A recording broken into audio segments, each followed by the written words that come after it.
Hi, this is Chris at the Wandering Bull. In front of me, I have some fine examples of knife sheaths. These are all reproduction sheaths. They look great, they look good, they're well made. So let's talk about it. Um, they, I consider a reproduction something. I want to reproduce a knife sheath. That's fine. If you want to do this, I want to fool someone. So I would consider this a fake. It's a real knife sheath. You know, it's functioning, a knife would fit in it, but it was made to deceive people. So in this example here, this was someone just wanted to make a knife sheath. They weren't looking to deceive anybody. They used check beads, which are 50 years old, so modern beads. This example, they used antique beads. So they used antique beads, they darkened their leather, they applied a layer of dirt. You can see here, nice layer of dirt on those beads, and same with here. But this sheath is nice and clean. So at some point in time, you need to determine what's real and what's fake. So if you use antique beads and antique cones and old leather, then the guesswork comes into play. I consider the newest piece on an object, like, oh, let's do this for example. These beads are from repro beads from Pierre Bovis from 1970s up to present day. These beads are available. When you get into beads like this, they're Italian beads. They're 100 years old. So the beads look great. So it's hard to tell when the beads are antique beads. So then you do a little more research. This guy here, great antique beads, that pink background, a nice Italian bead, but right here at the bottom, when I was looking at it, is imitation sinew. So whoever made it used the antique beads, but did their construction with imitation sinew. So we all know that imitation sinew has been around since the 1970s, 1980s. So there's no way that piece could be 100 years old or 150 years old. So you do all your homework, you look at the oldest thing on it, and then you look at the newest object on it. The tin cones on this piece, whoever did a job, did a nice job. They're nice tin cones, they're well executed, they're not squished, clamped at the top, but he used old tin in the process. Same with these cones. Used old tin to make the cones. Great greasy yellow background. Look at all the dirt applied. And antique items are not dirty. A 100-year-old knife sheath is not going to be covered with dirt. It's going to be nice and clean. And these examples here, same thing. This is a great reproduction sheath, but they're all modern beads.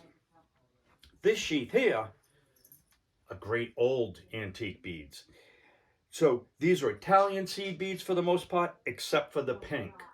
So when I look at the pink beads, I'm like, oh, they're from the Czech Republic. There's no way those pink beads are from 1870s. So these are all northern plain sheaths, well constructed.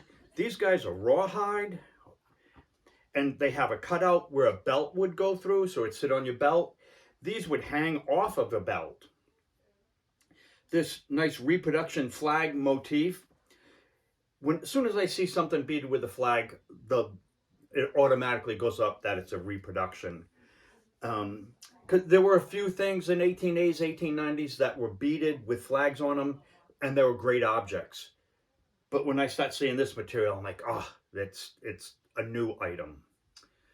So, and then the antique process on this sheath, this is like a northern plains, would be a Blackfoot or a Crow in that area style sheath.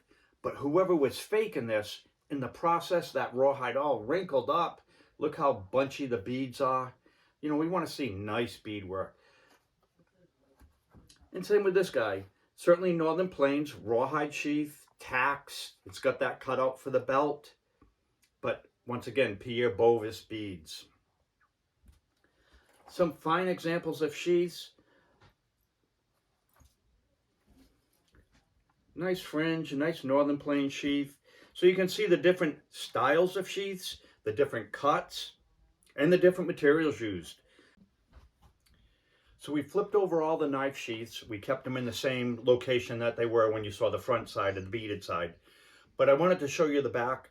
It helps you with construction, ideas, and you can see the aging process of the backs and how some people applied that material and applied that particular way they wanted to age it or make it look old. These rawhide sheaths, this one still has nice blue paint kind of around a little bit. You can still see where the knife sat. In the back of this one, that red looks nice, but then I look in here, I'm like, oh, someone's applied that dirt to this intentionally.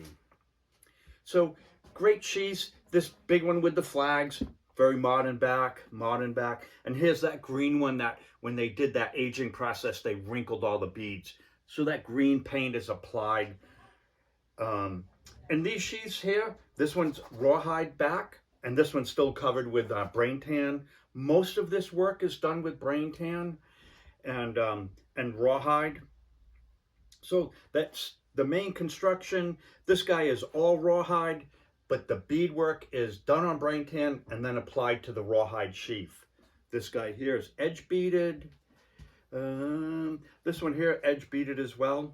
You can see the different shapes of the sheaths now that we look at the back and you're not looking at all the beadwork. And the cutouts, nice rawhide again, and then cutout on this guy. So, you know, if you're looking to make a reproduction sheath, we have some old Pierre Bovis stock of French beads that he was producing.